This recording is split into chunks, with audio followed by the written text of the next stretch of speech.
Welcome back to my YouTube channel, back with me, saya Ogi Junanda. Channel ini akan terus memberikan kisah nyata tentang fakta unik, cerita horor, info dunia, kisah misteri dan kriminal guys. Jangan lupa subscribe channel ini agar kalian tidak ketinggalan kisah-kisah menarik berikutnya.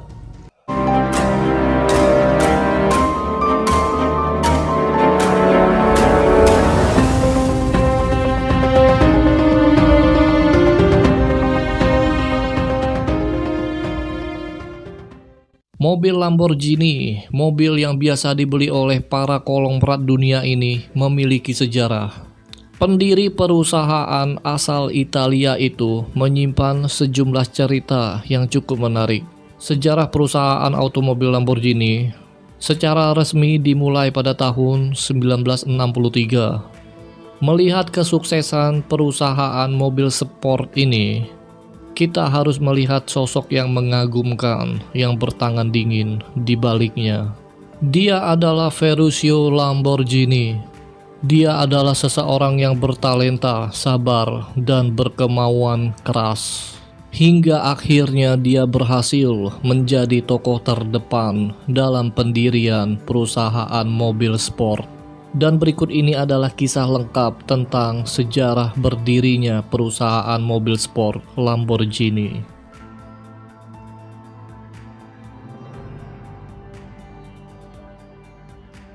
Ferruccio Lamborghini lahir pada tanggal 28 April tahun 1916. Dia merupakan anak dari pasangan vitikulturis Antonio dan Evelina Lamborghini. Mereka tinggal di Emilia Romagna di Italia Utara. Waktu masih muda, Ferruccio Lamborghini tertarik pada mesin pertanian, bukan dengan gaya hidup pertanian itu sendiri, tetapi dengan mesinnya. Dia belajar di Fratelli Tedie, sebuah lembaga pendidikan dekat Bologna. Pada tahun 1940, ketika perang antara Italia dan Turki, dia direkrut oleh Angkatan Udara Kerajaan Italia. Di situ dia menjabat sebagai montir di pulau wilayah Rhodes bagian. Lalu kemudian setelah perang Italia dan Turki berakhir, Ferruccio Lamborghini membuka bengkel di Pieve di kota Cento. Dalam waktu luangnya, Ferruccio Lamborghini memodifikasi sebuah mobil Fiat Topolino yang telah lama dibelinya. Mitos menyebutkan Ferruccio Lamborghini nekat membuat perusahaan mobil Lamborghini karena kesal dengan pendiri Ferrari yang bernama Enzo Ferrari. Bukan kesal karena tidak mampu bersaing dengan Ferrari. Justru awalnya Ferruccio Lamborghini adalah kolektor mobil-mobil Ferrari. Suatu ketika Ferruccio Lamborghini menemukan masalah pada mobil Ferrarinya. Dia pun langsung melaporkan masalah tersebut langsung kepada Enzo Ferrari. Sayangnya Enzo justru menolak bertemu dengan Ferruccio. Enzo justru menyuruh Ferruccio berjalan kaki saja jika tidak suka dengan mobil buatannya. Kecewa dengan tanggapan arogan tersebut, Ferruccio pun berpikir dan tergerak untuk membuat mobil. Dalam pikirannya, dia ingin Enzo tahu beginilah cara membuat mobil yang benar. Suatu ketika pada tahun 1958, Ferruccio membeli mobil Ferrari 250 GTO. Menurutnya, mesin Ferrari 250 GTO tersebut terlalu berisik, terutama di bagian gearboxnya. Tak lama kemudian, dia bertemu dengan Enzo Ferrari. Keluhan pun disampaikannya, tetapi sama sekali tidak dihiraukan oleh Enzo. Padahal maksudnya baik mau menyampaikan masukan, tetapi Enzo malah menyuruhnya pergi. Entah apa yang dikatakan oleh Enzo kepada Ferruccio saat itu. Diusir seperti itu tentu saja membuat Ferruccio sakit hati. Dia kemudian memutuskan untuk membuat mobil sendiri dan berambisi untuk mengalahkan Ferrari. Dia pun mulai merancang sebuah mobil dan dia beri nama Lamborghini. Perusahaan Lamborghini pun mulai berjalan bertahap Perusahaan Lamborghini tersebut beberapa kali hampir mengalami gulung tikar. Akhirnya pada tahun 1998 nasib Lamborghini terselamatkan setelah dibeli oleh Audi. Perusahaan Lamborghini tetap mempertahankan sebuah karya seni, membuat mobil mulai dari pengecatan, perakitan mesin, pembuatan bodi, instalasi kabel interior, dan sebagainya, masih mengandalkan tangan-tangan terampil karyawannya. Hampir sebagian besar nama-nama mobil Lamborghini diambil dari nama-nama banteng. Ferruccio Lamborghini lahir dalam naungan zodiak Taurus. Jadi bukan kebetulan jika nama-nama mobil Lamborghini selalu menggunakan nama-nama banteng.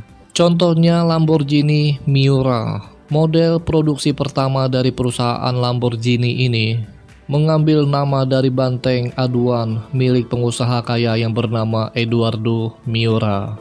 Kebetulan juga Edoardo Miura memiliki hubungan baik dengan Ferruccio Lamborghini. Selama berkunjung ke Sevilla, Ferruccio Lamborghini sering terkagum-kagum dengan banteng milik Edoardo Miura. Walaupun saat ini Ferruccio Lamborghini tidak lagi pemimpin dan pemilik perusahaan Lamborghini karena telah meninggal dunia, tradisi menggunakan nama-nama banteng tersebut tetap dipertahankan. Beberapa nama sepeninggalan Ferruccio Lamborghini yang diberikan pada mobil Lamborghini adalah seperti Lamborghini Aventador. Nama Aventador merujuk kepada sebuah banteng yang menerima Trofeo della Pena La Madronela di Arena Saragossa, Spanyol pada tahun 1993. Nama lainnya yang sangat khas dengan banteng adalah Lamborghini Murcielago.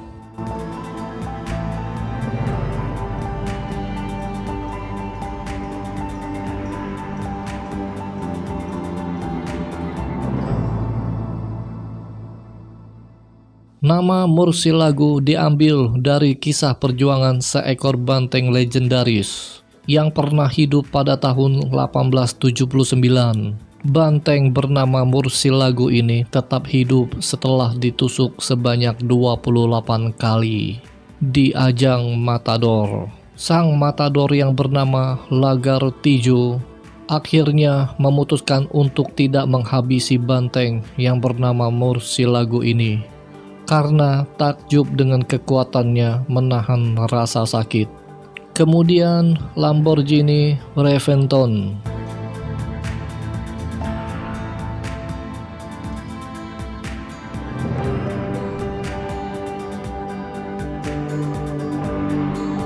Nama ini diambil dari seekor banteng yang justru berhasil menghabisi nyawa seorang matador asal Meksiko yang bernama Felix Guzman.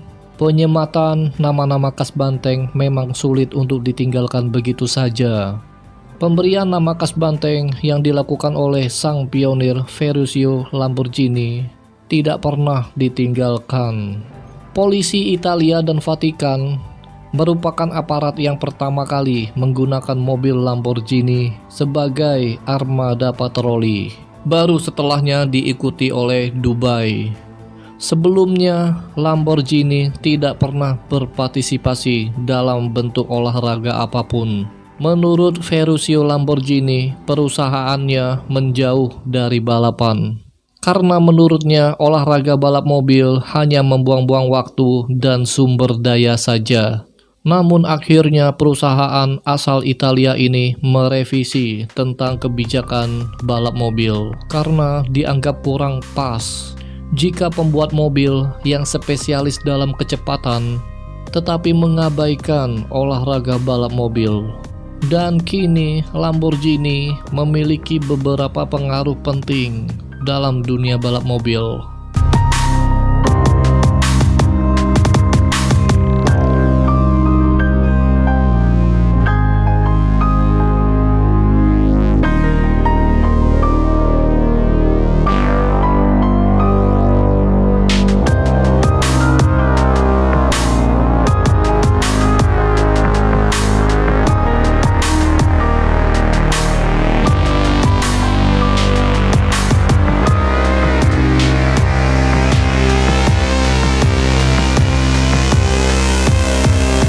Berikan tanggapan kalian tentang kisah ini di kolom komentar di bawah.